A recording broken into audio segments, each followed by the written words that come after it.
আমি নিয়ে যাবো একদম লিখুন ফুটফুটি করে লিখুন আপনি। এই ডাক্তার বলছে যে এখানে এমন ভাবে ফাটিয়েছে, এখানে কোনোভাবে সেলাই করা সম্ভব নেই। আপনি বলবেন ডাক্তারি বলুন, ডাক্তারি বলুন। রোগীর মাথায় যেরকমভাবে ফাটানো হয়েছে তাতে এই প্রাথমিক স্বাস্থ্য কেন্দ্রে সেলাই করা বা করার মতো ফাটানো হয়নি, প্রচণ্ড বাজেভাবে ফাটিয়ে দেওয়া হয়েছে, যেখানে তমলুক সদর হাসপাতালে নিয়ে গিয়ে স্টিচ বা অন্যান্য জিনিসপত্রগুলো করতে হবে। এরকমভাবে ফাটায়নি যাতে প্রাথমিক স্বাস্থ্য কেন্দ্রে পুরোটা সেলাই করে অন্যান্য জিনিস করা যাবে। মাথার ছবিও তুলতে হবে, সিটি স্ক্যানও করে দেখতে হবে ভেতরে হ্যামারেজ। খুব কি ইনজোর্ড অবস্থায় রয়েছে? হ্যাঁ, খুব ক্রিটিক্যাল অবস্থায় রয়েছে। রোগীর অবস্থা আশঙ্কাজনক, প্রচণ্ড পরিমাণ হেভি ব্লিডিং হচ্ছে, রোগীর অবস্থা আশঙ্কাজনক। ডাক্তার একদম তার মতো ইয়ে করেছে। বাড়ির লোককে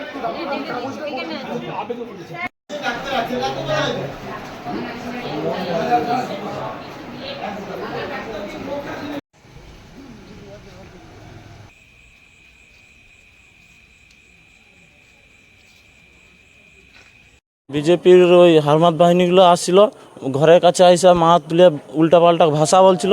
তখন বাবা ভাত খাচ্ছিল ঘরে, বাবা বেরিয়ে বলে ওই কে রে ভাষা দেরু দাঁড়া দনে, এই যা বলছে ওই তারা ঘুরে বাবাকে এমন মারছে সব মাথায় 5-6 জায়গায় ফাটিয়ে দিচ্ছে। আমার বাবা টিএমসি করে।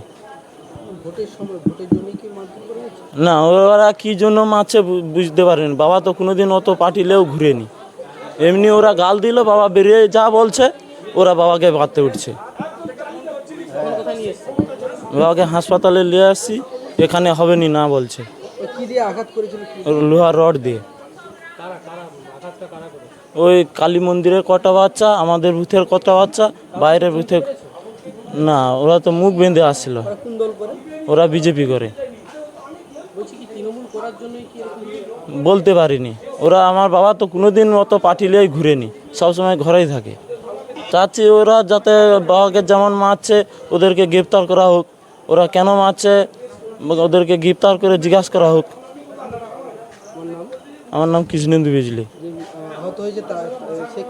বাবা হয়, বাবার নাম অনন্ত বিজলি। বাচ্চায় অনন্ত বিজলির বাড়িতে এত হামলা করেছে, ও এখন মরণাপন্ন অবস্থা, ময়না প্রাথমিক স্বাস্থ্যকেন্দ্রে ভর্তি আছে। ডাক্তারবাবু ওকে বলেছে আপনাদের মিডিয়ার সামনে যে এখানে এই পেশেন্টকে ট্রিটমেন্ট করা যাবে না। আমি বলেছি যদি এর প্রশাসন যদি এর স্টেপ না নেয়, শাহজাহান বলছে আমি সারা রাত জাগবো। আমার ময়নার একজন ক্ষতি হলে আমি পুরো বিজেপিকে আর প্রশাসনকে কি করতে হয় ওটাও আমি জানি। জেল খাটতে রাজি আছি, মরতে রাজি আছি। ময়নার কেন মানুষ ক্ষতি হবে?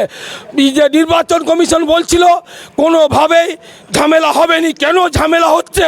আর উত্তম সিংকে এমন দাদাগিরি আর গৌতম গুরুকে যদি অ্যারেস্ট না করে কালকে নির্বাচন কিভাবে হবে সেটা নির্বাচন কমিশন বুঝবে।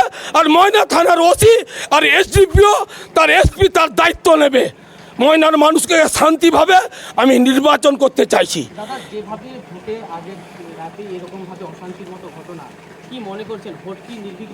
ভোট নির্বিঘ্নে হবে। হারমাদরা আর উত্তম সিংয়ের মতো দাদাগিরিরা তারা হাজতে যাবে, আর না হলে ময়নার মানুষ শান্তি পাবেনি। আমি শাহজাহান আলী, সভাপতি ময়না পঞ্চায়েত সমিতি। আমি বলছি আমি সকলের সামনে ভালোবাসি, সকলকে ভালোবাসি, সকলের কাছে রাখি। যেভাবে মেরেছে আপনাদের মিডিয়ার সামনে ডাক্তারবাবু প্রমাণ দিয়েছে যে এই পেশেন্টকে এখানে রাখা যাবে না। তবে ওদেরকে একটু শান্তি হতে বলছি, কালকে নির্বিঘ্নভাবে ভোট হোক। শুভেন্দু অধিকারী যেভাবে নেতাগিরি করছে, যেভাবে মার্ডারের পক্ষে আছে, শাহজাহান আলী তার বিরুদ্ধে আছে, মানুষের পক্ষে আছে, মানুষের যাতে জীবন বাঁচায় তার জন্য আমি এসেছি। কোন দল করে আমি জানি, কেন এইভাবে বাচ্চা হামলা হবে, কিভাবে নির্বাচন কমিশন কিভাবে লড়াই করছে, কেন কেন্দ্র বাহিনী ওখানে আছে, তার কেন এইভাবে মারপিট হচ্ছে, তাকে রুখতে হবে। আমি সবাইকে অনুরোধ করছি আপনারা এগিয়ে আসুন। কেন্দ্র বাহিনীকে আমি হাত জোড় করে বলছি বাচ্চাতে শান্তি ফিরিয়ে নিয়ে আসুন। কোনোভাবে যাতে বিজেপি ছাপ্পা করতে না পারে সেটা আপনাদেরকে রুখতে হবে, প্রশাসন আর মিডিয়া সবাইকে। আর আমাদের তৃণমূল দলের পক্ষ থেকে বলছি কোনোভাবে কোনো অশান্তি হবে নি, কোনো ছাপ্পা হবে নি, আমরা এটা দায়িত্ব নিতে পারি। ময়না বিধানসভার বাকচা অঞ্চলকে তৃণমূল পুনরায় অশান্ত করার চেষ্টা করছে। কিছুদিন আগে দু তিন দিন আগে আমাদের একজন কার্যকর্তাকে কোপানো হয়েছে, তিনি এখনও হসপিটালে ভর্তি। তো 3 জন দুষ্কৃতীকে পুলিশ অ্যারেস্ট করেছে, এটা ঠিক কথা। আজকেও ঠিক তৃণমূলের নেতারা, বিশেষ করে মনোরঞ্জন হাজরার চক্রান্তে কোন মাথাতে আজকে আবার অশান্তি তৈরি করে এবং সেখানে প্রচণ্ডভাবে গণ্ডগোল ছড়ায়। আমাদের ভারতীয় জনতা পার্টির 3 জন কার্যকর্তা সহ বেশ কিছু কার্যকর্তা সেখানে গিয়ে পরিস্থিতি সামাল দেওয়ার চেষ্টা করে, কিন্তু পুলিশকে সঙ্গে নিয়েই তো তৃণমূল এটা করার চেষ্টা করছে। সেখান থেকে আমাদের 3 জন কার্যকর্তাকে পুলিশ আটক করে। এখনও পর্যন্ত আমার কাছে যা খবর আছে 2 জনকে পুলিশ ছেড়ে দিয়েছে, 1 জনকে এখনও আটক করে রেখেছে। এর কারণ আমাদের কাছে এখনও পরিষ্কার নয়।